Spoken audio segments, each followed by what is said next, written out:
Michael Reed, my first question for you is, if I'm not ready to give a big YouTube introduction, what should I do? Pretend the camera is a rubber ducky or something else that's funny to look at, right?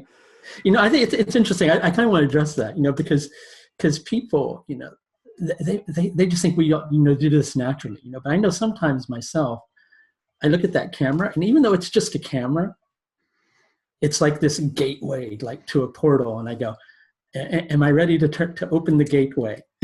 Yeah, I know. Sometimes I surprise myself by being nervous, because I'm usually not nervous at all, but sometimes I get nervous. I do the same thing. Okay, well, anyway, thank you so much for coming on. Oh, my pleasure. To do this interview. People already know that we're good friends because we've done a lot of things together.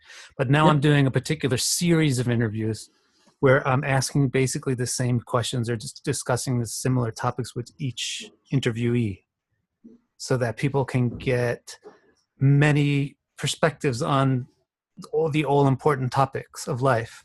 Yeah, most definitely. And as you know, or you may know, I'm not really exactly asking you about, how do you calculate a nakshatra or whatever, like I'm not asking about yogas and yugas and anything. I'm kind of asking big philosophical questions. Yeah, and I like that idea. That's a good idea. Great. Yeah. But great if you can relate it to astrological principles or, astrological symbols. That's great if you can do that. Yeah, definitely. All right. So the first thing I want to ask you about is, let's say if somebody comes up to you and says, Michael Reed, you're so bogus. You're an astrologer. Astrologers are bogus. There's no such thing as fate. I have free will. What do you say? That's an interesting one because, I think people do have free will. Yeah. And actually, one of the things I quite often tell my clients after I do a consultation, if I'm doing predictive work, is I go, prove me wrong. Yeah. I'm an astrologer, and I'm not God. Right. Astrology is amazingly accurate, but it's an astrologer isn't. Yeah. Yeah. We're perfectly where we are at any moment in time with our limited scope and our limited vision, I think, but an astrologer is still not going to be able to give a perfect assessment. And even if an astrologer can see all of that, karma that's in your chart, you do still have a choice, and the actions that you take do still influence things. But I think that there's also certain karma that's in an individual's chart, which is so deep that in order to really do the things necessary to overcome those limitations, it's a lot of work, right? So I think an astrologer is seeing that karma that's in the chart. An astrologer is seeing the natural tendency for things to go one way or another way. And some of that karma is so deeply seated that in order to overcome the opposition that karma represents, it requires such an extreme amount of effort that perhaps the individual, no matter how, strongly they try, or, how much they try to rearrange things, is not going to have the best luck with it. And then there's some karma that's really easy to overcome, right? So I think effort and free will does play a lot into it. But then we get down to a question about free will, which is, what is free will? And then that leads us to another question about what is God, so to speak. And if we look at God as being omnipotent, omniscient, omnipresent, if God's omnipresent, then God's in everything. So then doesn't that mean that really on one level, there's no separation between your will and God's will? And so then free will is God's will. And so then it kind of puts the whole concept of fate into a different perspective. Then fate isn't quite so fatalistic. We have that word fatalistic, and to many people, that's like this really horrible concept of like, wow, I have no control over my life, but how much control do you really have, right? Even you taking, making a decision, making a choice, exercising free will, isn't that also God's will? Because if it wasn't, would it be happening? And I think those are some deep questions. I think none of us really knows completely. I think we like to think that we know those things completely, right? But I don't think any of us really knows it all completely.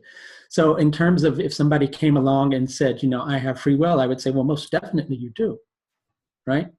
But is it always helpful in every instance for us to exercise our free will in order to overcome something that perhaps isn't that good for us to overcome in the first place? Right? You know, I'm going to get this job and be really famous and be a millionaire. Well, good for you for trying. Actually, that might be part of your particular path, right? You know, I'm on my end going, okay, well, sure, I don't think that you're going to be super rich, but you're on your end going, I have this impulse, I have this, not you specifically, right. I have this motivation, I have this desire that's propelling me to try to become rich. And maybe that desire that's propelling you to become rich is necessary so that you have a certain type of experience in your life that's going to bring you into contact with certain people, that is ultimately going to help you to work with the karma that's in your life so that you have certain experiences, so that you learn and so that you grow. So I think in some instances as astrologers, we can see certain things in a chart that are potentials, and we can make a prediction based upon those potentials. But I think sometimes some astrologers may step in a little bit too much and go, you shouldn't do this. And I think you need to be really sure that somebody shouldn't do something before you say, you shouldn't do this, right? Because it may be necessary. I had one experience with a client that kind of illustrates this, and it caused me to start taking a look at something astrologically, which is there was a particular client of mine who was wanting to achieve something in life. Mm-hmm. And I was seeing that it was really difficult for them. And what I was picking up on was that, you know, if you keep pushing, it may bring you difficult experiences, right? And I was kind of talking to them about what I was seeing. And I began to recognize through my conversation with them that this person was a fighter, right? Mm. And for me to ask this person to surrender or to do something like that was basically telling them to not be themselves. Hmm. Yeah. And so it led me to start looking at something through a particular Jaimini technique that is relates to something called the Moksha Graha, which will give you an idea of, you know, this is somebody's path. And quite often you can see things astrologically, especially if that particular planet is Mars. That person's here to, you know, to fight for things. And if you tell that person to surrender, you're taking away their basic impulse, so to speak. Yeah. So I think that we need to be careful in trying to limit free will by telling people that, you know, it's just your karma and you have to face it. But equally, by the same token, I think that as humans, we go through these experiences where we're far less accepting of what's going on in our life than what we need to be. And in order to really change something, if there's something that you want to change, you first have to accept that the condition exists. Because if you're not going to, let's say your job's not going well, right? And you're going, I want a better job, right? Well, you have to at least accept that, well, my job's not going well. I'm not in the best positions. This hasn't been such a good time for me career-wise. Maybe there are some limitations that I'm working with, but I can understand those limitations. I can take a look at them. I can understand if it's healthier for me to accept these limitations or to try to work against them or try to overcome them, right? And if it's something that I'm wanting to overcome, I can at least maybe stand a better chance of overcoming it if I understand the strategy that I need to employ. So I probably kind of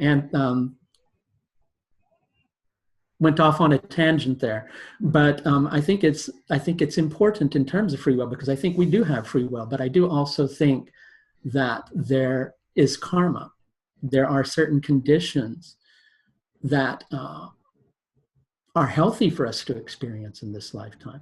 Otherwise, they wouldn't exist. Yeah, I think a lot of that, obviously, as most people will know who are interested in Vedic astrology, gets illustrated through the nodal axis, right?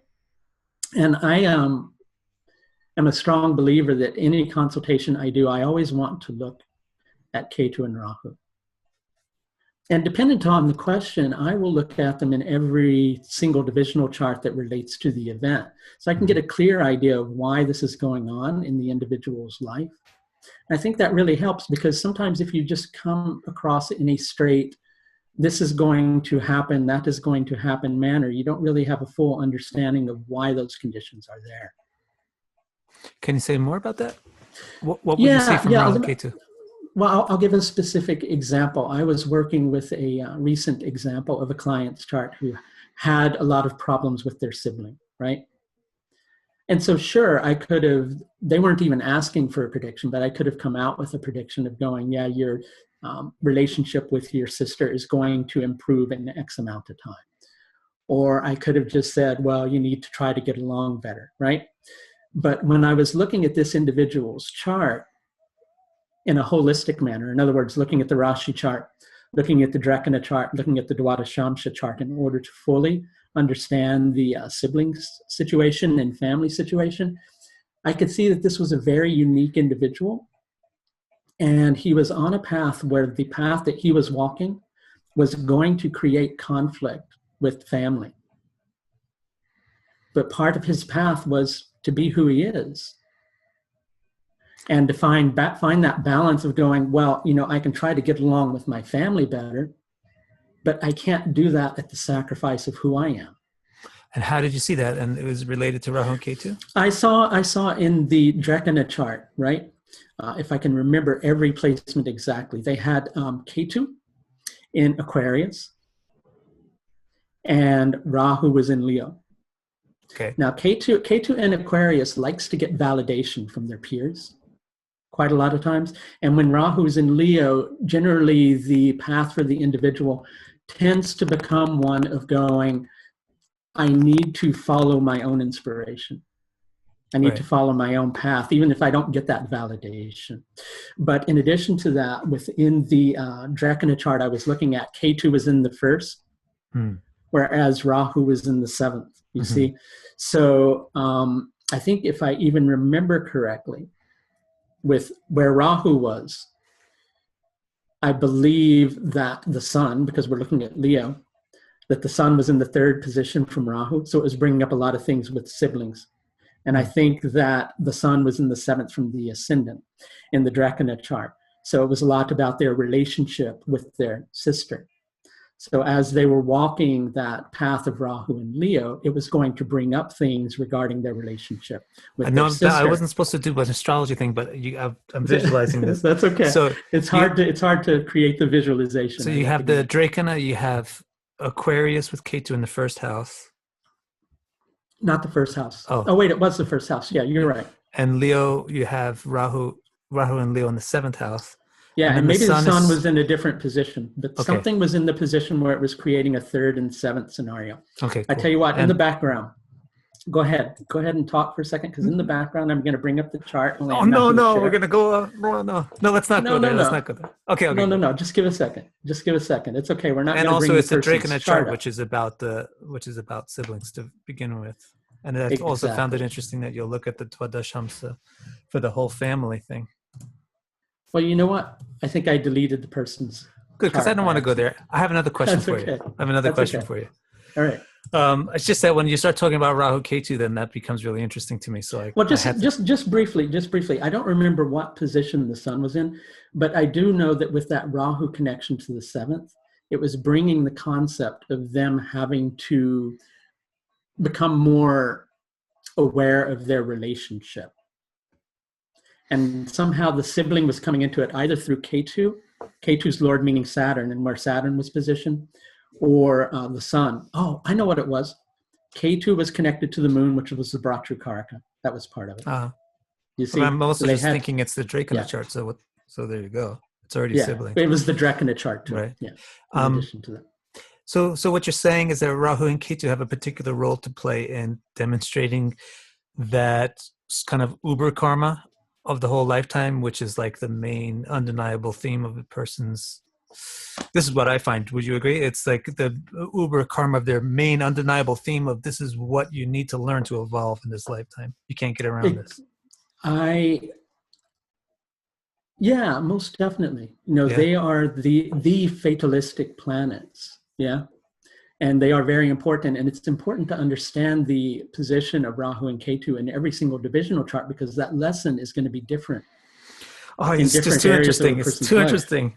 I have another question. What do you think about the situations where, just answer this really briefly. That's all right.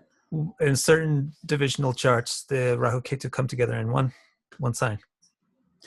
Yeah, you know, that's one I've been really pondering, because obviously they're going to be following the same path. The dispositor is going to have the same strength. Dispositor is going to be in the same position from both of those planets, and the same position from the ascendant in those particular charts. I think it just brings it more into focus. It brings it into balance. And it's interesting too, because one of those charts is the Trim Shamsha, you know, which is fatalities, things along those lines. So it brings it into more intensive focus. Those two planets get kind of balanced into that one sign there. But that's one I've been kind of pondering and meditating on for several months now. Yeah. Okay, I have to say the jury's still out. The jury's still out. Okay, I'm going to bring you to another question. Yeah. What is the purpose of life? The purpose of life, looking at your navel, navel gazing, and wondering what the purpose of life is. And, you know, that's a very intense question. I think we're here to grow. But then again, you know, that there are some beings who are here who, you know, the whole concept of avatars comes into being, right? They, you know, they're already realized, you know, so why are they here? What is the purpose of their life? You know, their purpose of their life is to share and help others to grow. So maybe the purpose of life is to fulfill a particular role in the divine play, so to speak. Yeah. Okay. If we don't have anything else to learn in life, if we're, you know, if someone were fully self-realized, then certainly they're here to be a player. That sounds funny, doesn't it? Yeah. Yo, I'm a player. A player on the according to the script Leela, so to speak. Okay. Yeah. Exactly. You know, so, but for those of us who have greater Jivatman than Paramatman, so to speak, right? Then we're here to learn, here to grow, and equally here to play a part and to teach. You know, we all learn from each other. I learn so much from my clients, learn so much more even from my students in astrology class. And if we focus on things in the right way, we can really learn from anything and everything. Dogs especially. Yeah? Yeah. Dogs are What have you learned? What's beings. your best lesson from a dog? Loyalty. Yeah. Very cool. Dogs are supremely loyal. Cats, then there's the lesson from cats. Cats are supremely independent. Very cool. Yeah. Okay, so now let's talk about happiness. What is it? You know, this is an interesting concept. And I once saw a quote by Thich Nhat Hanh. There we go. I pronounced it correctly. I wouldn't know. Who's this? It's a Buddhist monk. Monk. And I really gravitated towards it. And every time I think about happiness or anything like that, this saying comes to mind, which is, there is no path to peace. Peace is the path. So substitute peace for happiness, and then we got our quote. Well, I think happiness on one level relates to being at peace with your path. Even the difficulties, the struggles in your life, you know, I think happiness is an interesting concept because there's the happiness that involves laughing. And then there's the happiness that involves living a fulfilled life, even if that fulfilled life is one that's passionately lived through all the ups and downs, through the difficulties. So for instance, if you're having a hard time, if you're feeling sad, going passionately into your sadness, that's enjoying life and everything life has to offer you. If life is throwing you some really positive experiences, really enjoying that to its fullness, right? But the more you become attached to that thing that's in your life, either the sadness, because sometimes we become attached to that. That's also something that can be shown in a chart through Ketu, right? This is an interesting side note. If you find in a particular Varga chart Ketu with its Lord, then that represents an area where the individual may perhaps feel stuck because they keep going through a Ketu experience because I like using the phrase, the gravitational pull towards Ketu becomes stronger rather than towards Rahu. And usually that's for a reason because the individual has something further to resolve through Ketu.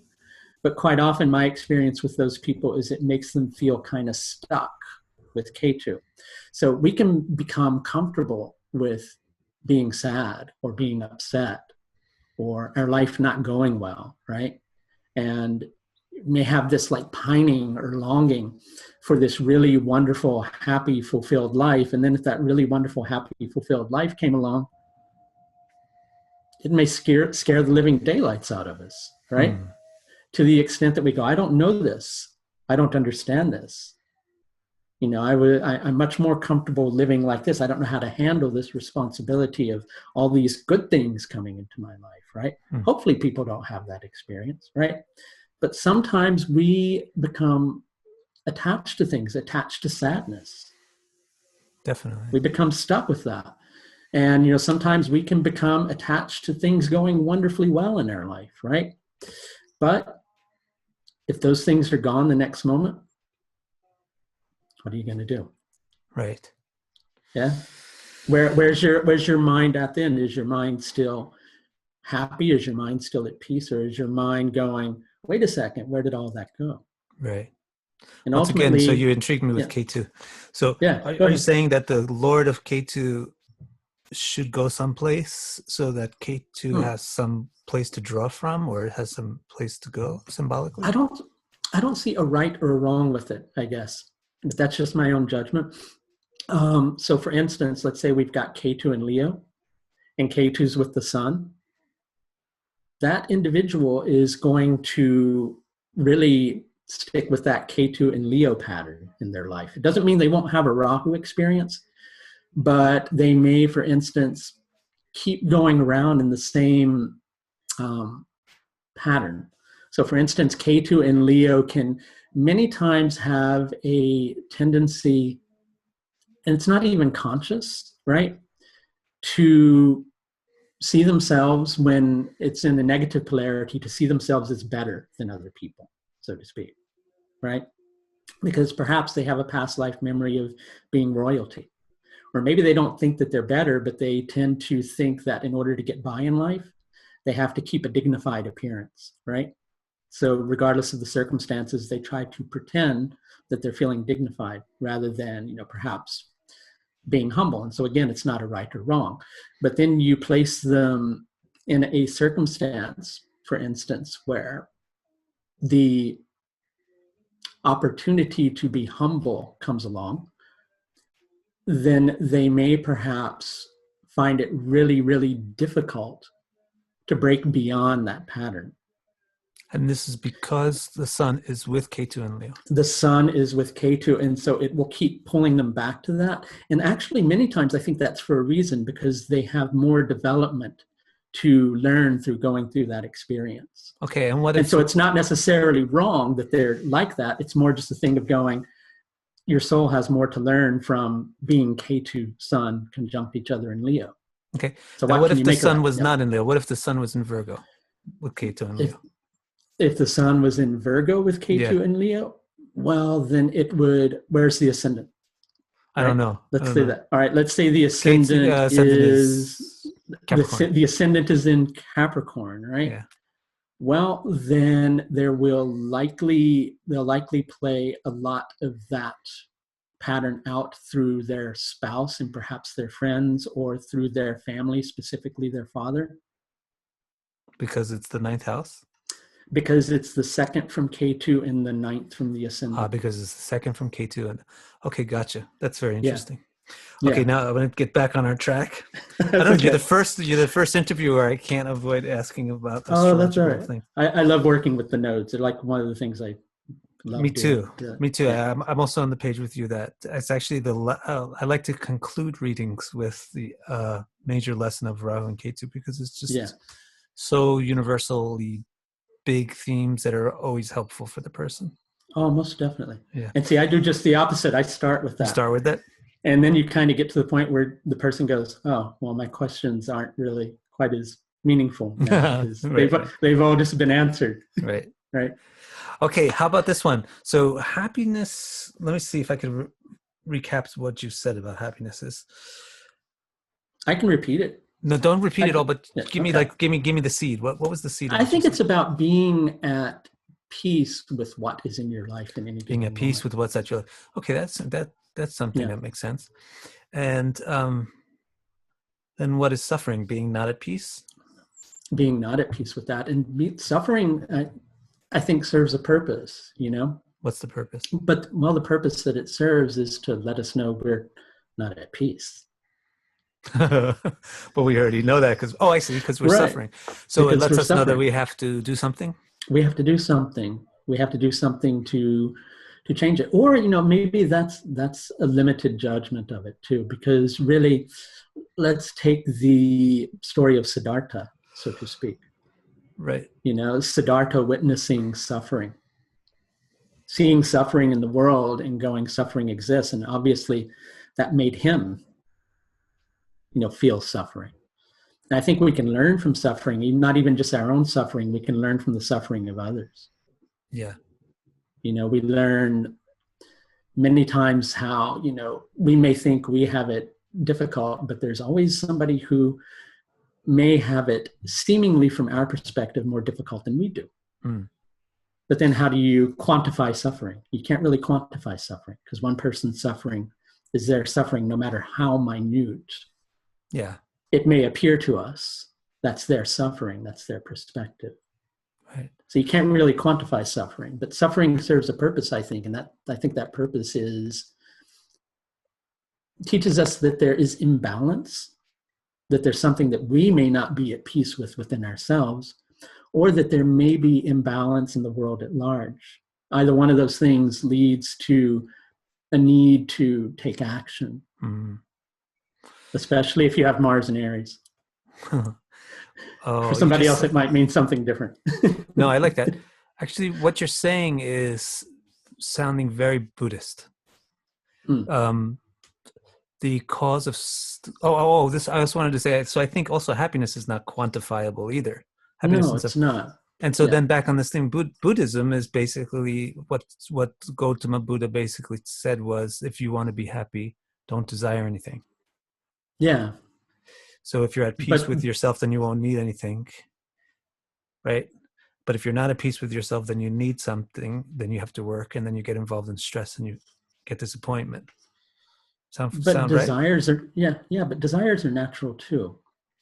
I think it's when our desires become attachment and they don't move, right? It's like the whole concept of emotions, right? We can go, I need to detach from my emotions, but how many of us are really capable of doing that? Or why would we want to? Yeah, and aren't we in many instances just suppressing those emotions? And it's the same with desires. In many instances, we may need to be in control of our desires, dependent upon what that desire is, but suppressing the fact that it exists, I think, is perhaps ignoring a basic human impulse that it may not be quite so healthy to ignore. And so I think that detachment is something that comes naturally with evolution of the soul, and perhaps, development through meditation. But I think that many times people think they're detaching, and really what they're doing is they're suppressing. I could make another Ketu example for that one too. Go ahead. Which is Ketu conjunct the moon, or Ketu being Rashi aspected by the moon. Those people who have that placement, it's quite often difficult because the capacity to feel is very deep for the individual, but they exist in a world where that capacity to feel is not respected, because most people tend to just, you look at people walking down the street, for example, and most people are walking along like this, right? What does this tell you, first of all? The person has no neck. They're uncomfortable. They're not. But the second thing, what is getting stuck? Right here. Yeah, the throat is getting stuck. Those people are like stuck right here. They're not expressing. And life puts them in this position where they have to, or they feel they have to, walk around being this artificial robot, so to speak, in order to be successful, right? Fulfill my responsibilities. And perhaps they do have to do that. But these people who have the Ketu moon position, they've got this different thing inside of them, but they're kind of thrown into the world where all those other people exist, right? And so they go, I either don't survive or retreat from the world, or I somehow have to find a coping mechanism. And that coping mechanism quite often becomes one of suppressing the emotions. So then what begins to happen is those individuals will suppress their emotions to the extent that eventually some experience will come along, perhaps small, perhaps big, and it will burst the armor that they've created around them, right? Next thing you know, they're going so deeply into their emotions that they're stuck in like an emotional low for a long period of time, and nobody can get it, can get them out of it, because they're going through several weeks of processing emotions that they, haven't really processed. Right. So I think it's the same with desires. We can either develop a healthy relationship with our desires, right? Which is recognize their existence, acknowledge them, and then decide whether it's a healthy desire to act on or whether it's one we should avoid. Or we can walk around suppressing every single one of them. And yeah, I think that just creates further karma. I think that creates further attachment. Great. It's interesting. I once had this one concept that it was simple at the time that I had it, but then I recognized that it needed further development because it wasn't as complete of a understanding. And it's hard to find the right words to convey, which is the whole thing of how to resolve karma, which is, I think something that happens for a lot of individuals is guilt, right? Guilt too serves a purpose. Guilt helps us to recognize that we perhaps did something that wasn't really such a good idea for us or for the life of somebody else. But the more we hold that guilt, the more we create a burden. And the more we create karma rather than resolving karma. So I think part of a large portion of resolving karma involves recognizing those things that are wrong, taking action to rectify, if it's possible for us to rectify, but not shouldering the guilt or the burden, allowing it to move. Which doesn't mean you force it to move. You can't convince yourself that, you forgive yourself. You can't go, oh, I forgive myself. It has to move from here. But if you hold it and you don't consciously bring your attention to it, then it just sticks in your life. And I think in those instances, you're actually creating more karma for yourself. Okay, great. Than allowing the healthy flow of things. Yeah. Okay, good. So it's not the renunciation of desires, which is really possible for everybody. But a way station towards that goal is to deal with your desires productively, right? I think so. Right. Okay. I think so. Yeah. Okay, so far we've touched on a lot of the main topics that people come and ask us questions about. They want to know about what their destiny, they want to know about what their fate is. So we talked about fate. They want to know how they can be happy. So we talked about that happiness. They want to know how they can get rid of their suffering. So we talked about suffering. Yes. I just want to say something, Yeah. because that whole destiny concept, Yeah. that's a really difficult one for me, because I find and I get asked that occasionally, I have to say 9 times out of 10, I don't know what the person's asking me. Because it can quite often be confused. Some people say, what is my destiny? And they want to know, what should I do for a living? Mm-hmm. Some people want to know, what is my purpose in this lifetime? What am I here to resolve? Well, I find most of them will ask the destiny question about something specific. What's my destiny in regards to my job? What's my destiny in regards to my health? Or the main one, which is where I'm going next, is what's my destiny with my love life? Yeah. So why don't we take the topic in that direction now? People always want, love is on everybody's mind. And what is it? I think there are several different types of love. Yeah. I Okay. think the Greeks actually had a name for the different types of love. There's philos, which is brotherly love, right? Mm. Then there's eros, which I think has become very it's connected to lust, so to speak. I forget what the other one was, but I Agape. think they're agape. That's like and divine love. That divine love. Thank you for reminding me of that. And I think that all of the types of love have to have at their source agape. Mm. I think as individuals for evolution, we need to go there first. Yeah. Mm. And sure, let's kind of apply that to each individual. So just kind of going off on a tangent for a second. What we were talking about at the beginning with the camera, sometimes in order for me to think, I can't look at that. Mm. I have to go up here. Yeah. Mm. So applying that to the individual, I think many times when people are anxious about love in their life, it often relates to a feeling of unfulfillment inside of themselves. I'm not fulfilled within me. I'm looking for this fulfillment outside of me. Is that a bad thing? No, not necessarily. I think we all have that to a certain extent. It's an impulse of life. It's the first and seventh house. Uh-oh. Oh, so we just had like a internet disaster. Exactly. Got cut off. So the last thing that we heard you say was the first and seventh house. Yeah, I was saying how I think relationships are a natural impulse for us as humans. I mean, much like, you've got the first house, which is the ascendant, here I am. You've got the seventh house, which is the horizon. This is pulling me onward, right? So we're always fascinated with the concept of other.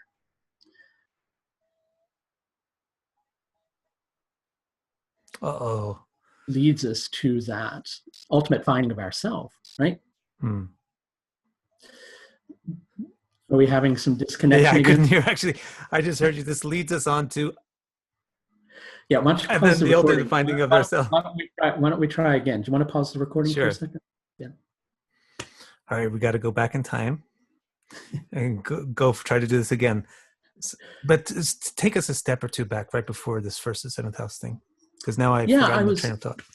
We were talking about love and how a lot of times when there's anxiety over relationships in a person's life, which is many times when people come to an astrologer, I would say from my experience, about 95% of the time it relates to just lack of fulfillment in oneself, lack of happiness within oneself.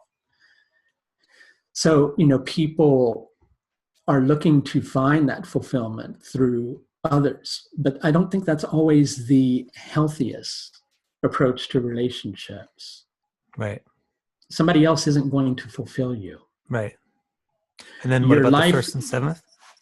Well, the first, and I was talking about, relationships being a natural human impulse. Mm. And much like in a chart, you've got the first house, which is, an individual, their, perspective, how they perceive things, the mind, how we, look at our life, the unique perspective. That's the horizon. I'm sorry, the Eastern horizon. Then you've got the Western horizon, which is pulling the individual onward. So we're always looking for that other. We're always searching for that other, right? And so that's a natural impulse on one level. But charts are made that way for a certain reason, because it really kind of, just illustrates the whole human experience. Here you are, this is where you're going, right? Here's your body, this is where your body's going, right? All the other things are the in-between things that are going on. So, part of our path of looking for other is natural, because it brings us into all those experiences that we're going through. Other can be anything from job to home. That's all that can be other on a certain level, which doesn't mean you always look at home and job through the seventh house. I'm not saying that, but we're always being pulled somewhere. And so relationships are a natural thing in terms of that. And I think it's quite natural for individuals to feel unfulfilled and seek fulfillment through other things. But ultimately, that experience is always going to bring you back to the concept of going, what is empty within me? And how can I best fill that? And the more we're trying to fulfill ourselves in life, I think the healthier our relationships are going to become. And the more natural our relationships become, and the more people we attract into our life who respect that this is, my path, or this is what I'm doing, and I'm somebody who wants to fulfill myself this way. And then we'll naturally attract people to us who are,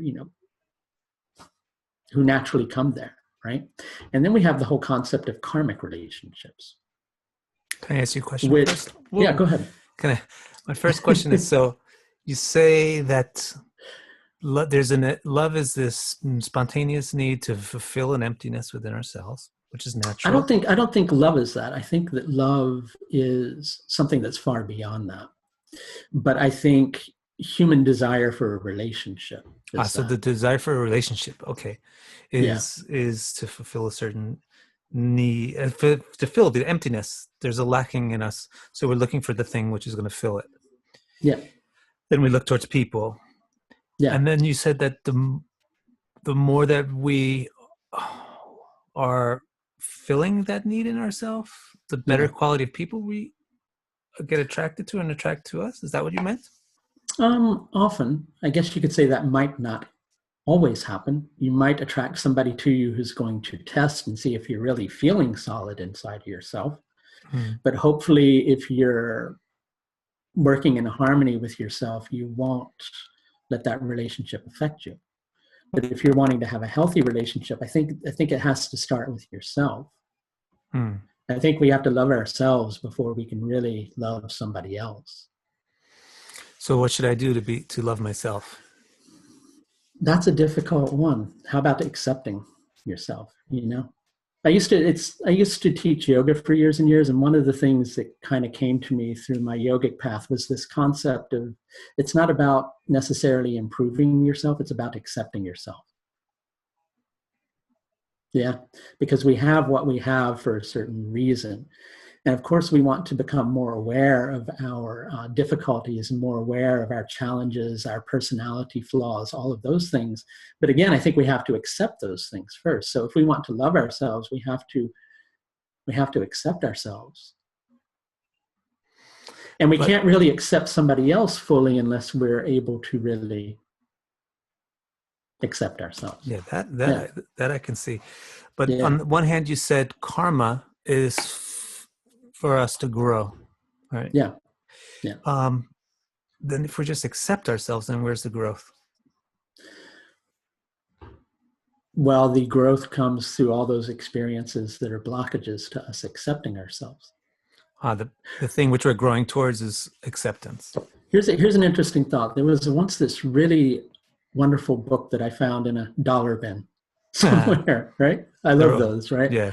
I think it was called The Crown of Life by Sant Kirpal. And I read one paragraph out of that book, which just stuck with me forever. And it was talking about eyesight, right? So we see things in our life because light is reflecting off of something and bringing that back to our eyes so that we can perceive that there's something in front of us. So say you're walking around your room. If it was dark, you may not see that piece of furniture in front of you. Right. You might stumble over it. But if light's reflecting off of it, you're going to see it. Right.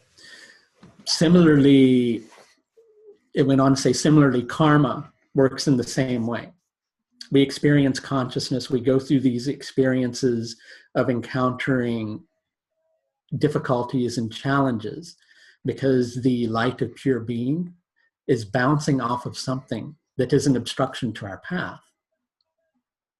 And it's showing us that it's there. We either need to do something to go around it, or we need to accept that it's there, or utilize the thing that's there, right? For whatever purpose.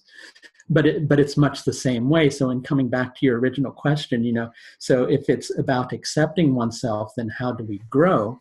Well, we grow through those experiences that arise that show us that we still haven't fully accepted ourselves. Okay, or I like that. work through our stuff. Yeah. So now, when I said, when I brought up love, you said, well, that wasn't really love, the need to feel the thing. That's the need for a relationship. So then, okay, so what is love then?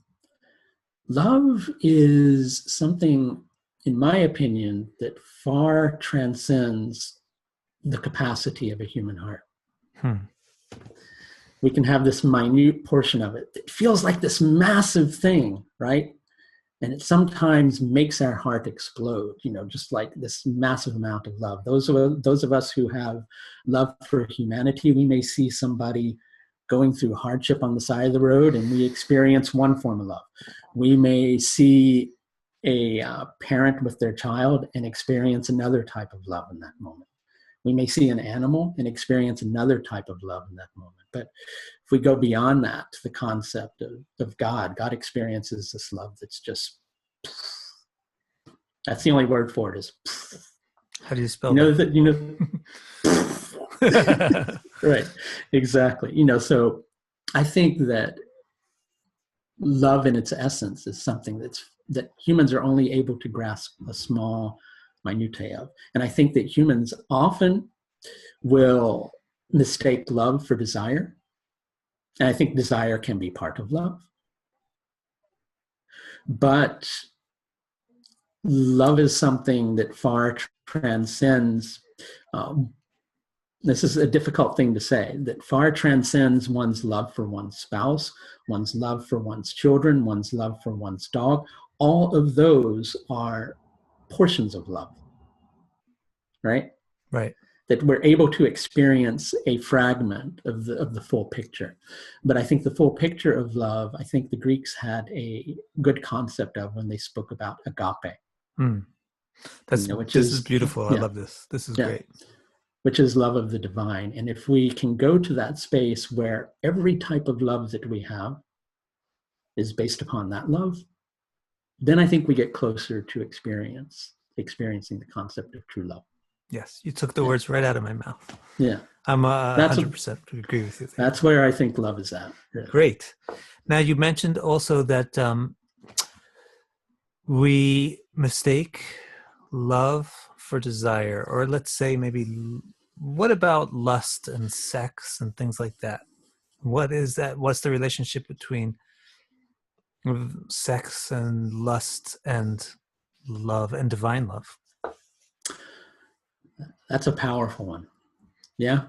Yeah. Let's first go to this concept of how you need to have a reference point. So let's find a reference point to start from. As astrologers, I think this phrase has kind of gone out of popular use, and I think a new one has taken its place, which is twin flame, but has also been the concept of soulmate, right? That's, us astrologers get asked, when am I going to find my soulmate? Well, the universe is your soulmate. Yeah. It's everything that you're experiencing is your soulmate. That's there in your life for a reason. Sometimes people come into our lives and they leave our lives. Sometimes people come into our lives and they stay in our lives. And how does that relate to the whole concept of sexuality? Well, I think that there has to be sanctity in sexuality. And I think in modern times we've lost that to a certain extent. Some of us have. And a lot of that has boiled down to not just women, but most especially women, but also men, being turned into products, so to speak, right? We see sexuality bombarded at us, with both the masculine type and the feminine type over and over and over again on billboards, adverts, everything like that. And sure, there used to be, I think, a more natural portrayal of human sexuality and the way an individual dressed and the way an individual acted. But I think on a certain level that has become, just my opinion, somewhat perverted, so to speak, to the extent that we don't know the concept of healthy lust anymore. We just have this desire to attain something or perhaps conquer something, right? Lust is a natural human impulse. But the way that lust is being aroused in us during modern times is not as natural as, say, it was a couple of thousand years ago, right? And it's difficult. It's really sad. I don't know if you have encountered this, but 14-year-old girls get sold these things like sorry, that's okay, go ahead. Get sold things these days like pole dancing kits. Yeah, and sexuality is sold to people, and it's lost its sanctity, so to speak, and we need to regain the sanctity in it, right? Because it is a natural human thing, which again I think takes its root in I want to use the phrase, in something that's much higher, so to speak. Let's use the concept of macrocosm and microcosm. So we have the macrocosm where, we're constantly interacting with things. Intercourse is something that's happening all the time. We're having intercourse with everything in our life. Fruit, right? Especially if even if you're not a vegetarian, if you're a meat eater, everything that you're eating is a byproduct of intercourse. Fruit, that's a byproduct of intercourse. Everything on a certain level that exists in this world is a byproduct of that, because the whole state of existence is intercourse. Makes me think of a Jimi Hendrix song. Which one? And the Gods Make Love, right? Oh, I don't know it. Yeah, there you go. No, it's just an intro of another song, right? But it's something that's naturally part of existence. But again, it comes down to this concept of when sexuality is attached to selling things, which is something that's gone on for longer than just the last 100 years. It's probably been, in existence in one shape or form for a really long time. We can't kid ourselves about that. But with the advent of modern advertising and the Industrial Revolution, it's become much more intensified, to the extent that we lose sight of maybe what is a healthier way of understanding desire, what is good natural desire,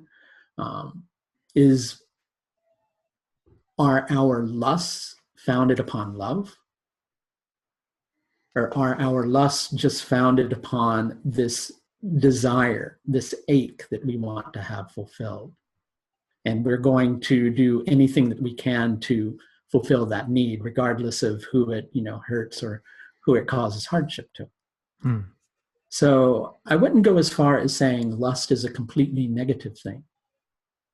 I think it's like desire, it's a positive thing. All these emotions that we experience, anger serves a purpose. Jealousy serves a purpose. Everything serves a purpose on one level or another, but it's when you become attached to those feelings to the extent that they control you. Hmm. Right? Yeah. Maybe I'm going off on a tangent. No, it's really good. That's okay. Really good. Unfortunately, it's getting late for me. But, I want to wrap it up by asking you this one last related question. Is there a planet that more than any other planet represents love? And is there a planet that more than any other planet represents lust? Wow. I would say planetary combinations, right? Okay. I would say if you want to talk about a planet that above all things represents love in the highest sense, right? And immediately all these people who have this in their chart are going to go, right? I hope I have it. Right. What is it? Venus in Pisces. Yeah. I don't have it. I have Venus in Virgo. I think Venus in Pisces has an understanding of that. But I think every sign has an understanding of that, right? But I would say if you had to give it to one planet, what that love is, I would say I would go more with Jupiter. Interesting. Yeah. Because Jupiter will find meaning and purpose in anything, and really finding meaning and purpose in things. A healthy Jupiter will. Really finding meaning and purpose in things is being able to love things. I would say lust, put Mars and Venus together. That's classic. We're gonna get steamy. Put them both in Aries. Okay. Right? Yeah.